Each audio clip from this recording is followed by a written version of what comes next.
بسم الله الرحمن الرحيم تبارك الذي بيده الملك وهو على كل شيء قدير الذي خلق الموت والحياة ليبلوكم أيكم أحسن عملا وهو العزيز الغفور الذي خلق 7 سماوات طباقا ما ترى في خلق الرحمن من تفاوت فارجع البصر هل ترى من فطور ثم ارجع البصر كرتين ينقلب إليك البصر خاسئا وهو حسير ولقد زينا السماء الدنيا بمصابيح وجعلناها رجوما للشياطين وأعتدنا لهم عذاب السعير وللذين كفروا بربهم عذاب جهنم وبئس المصير إذا ألقوا فيها سمعوا لها شهيقا وهي تفور تكاد تميز من الغيظ كلما ألقي فيها فوج سألهم خزنتها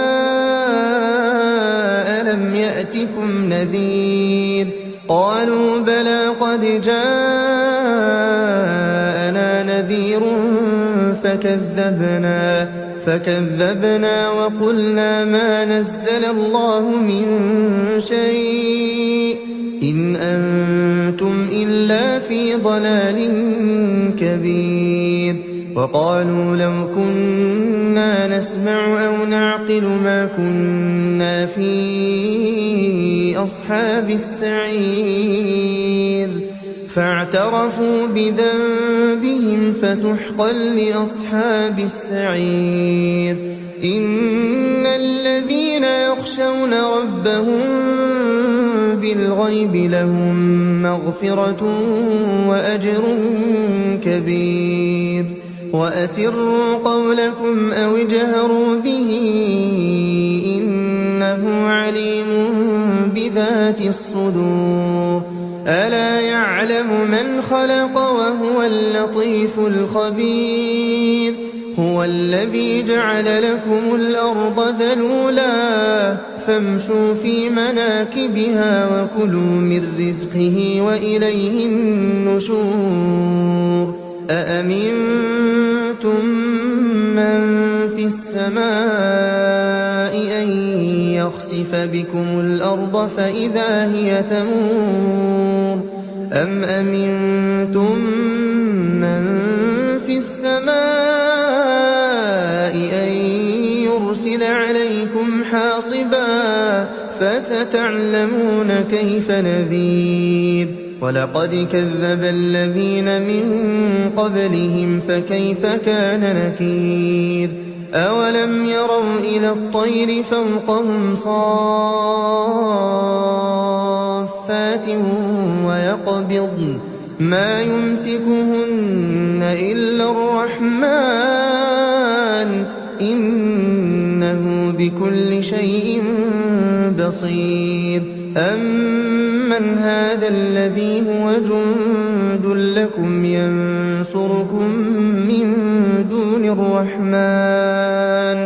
إن الكافرون إلا في غرور أمن هذا الذي يرزقكم إن أمسك رزقه بل لجوا في عتو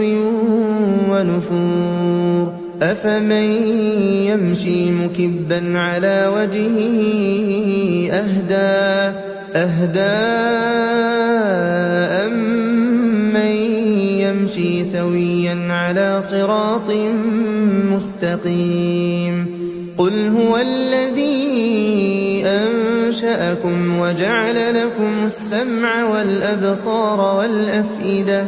والأفئدة قليلا ما تشكرون قل هو الذي ذرأكم في الأرض وإليه تحشرون ويقولون متى هذا الوعد إن كنتم صادقين قل إنما العلم عند الله وإنما أنا نذير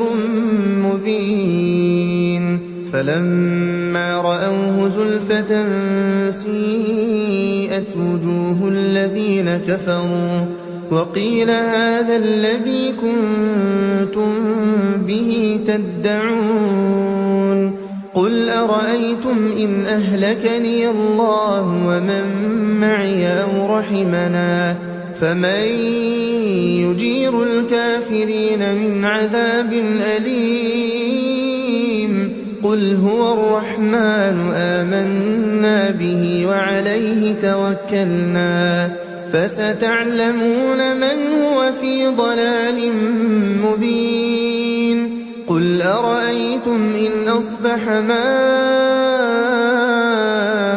غورا فمن يأتيكم بماء